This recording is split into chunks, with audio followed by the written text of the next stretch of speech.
પારડીમાં પ્રાથમિક શાળાનો બાળક સાથે ઐતિહાસિક તળાવ પાસે શું બન્યું?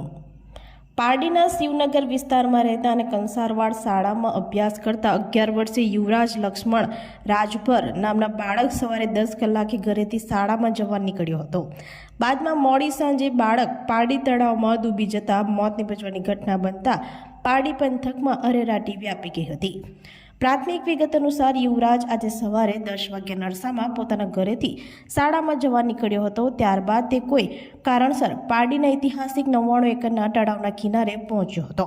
આ દરમિયાન તે પાણીમાં ડૂબી ગયો હતો. બાળક ડૂબ્યાની ઘટનાની જાણ આજરોજ ગુરુવારના સાંજે જાણ થતાં પારડી પોલીસ, ફાયર સહિત સ્થાનિક લોકો અને રાહદારીઓ તેમજ પરિવારમાં દોડધામ મચી ગઈ હતી.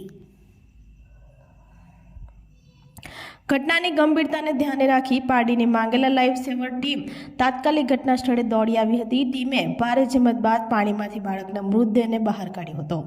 ઘટના સ્થળે મોટી સંખ્યામાં લોકોના ટોળા ઉમટી પડ્યા હતા. બનાવની જાણ થતાં જ પારડી પોલીસ પણ તરત જ ઘટના સ્થળે પહોંચી હતી અને સ્થિતિ નિયંત્રણમાં લઈ વધુ તપાસ હાથ ધરી હતી. પોલીસે મૃતદેહને પીએમ માટે પારડી સીએચસી ખાતે ખસેડવાની તજવીજ હાથ ધરી છે. આકસ્મિક બનાવથી રાજભર પરિવાર પર દુઃખનો પહાડ તૂટી પડ્યો છે. આ લાશને બહાર કાઢવામાં પારડી નગરપાલિકા સભ્ય, માંગેલા લાઈફ સેવર ટ્રસ્ટના અગ્રણી જિગ્નેશ માંગેલા, અમિત સોની, સતીશ માંગેલા, શૈલેષ, મહેશ, ધર્મેશ વગેરે ભારે જહેમત ઉઠાવી હતી.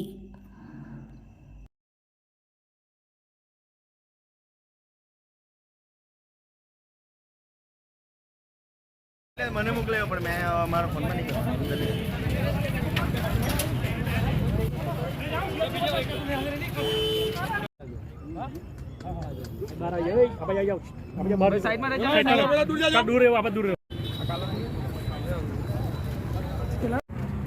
પારડી નગરપાલિકાના તળાવમાં એક છોકરો ડૂબી ગયેલો હતો અને પારડી પોલીસ સ્ટેશનમાંથી Shri Mangela life saver trust ચંદ્રપુરના સભ્યને કોલ હતો કે યુવરાજ નામનો છોકરો કોઈ ડૂબી ગયો છે.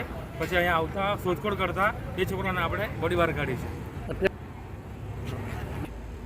અત્યારે હમણાં બોડી કાઢીને પોલીસ સ્ટેશને સોંપાઈ છે અને એ સીએચસી પર મોકલાય છે અને આગળની કાર્યવાહી પોલીસ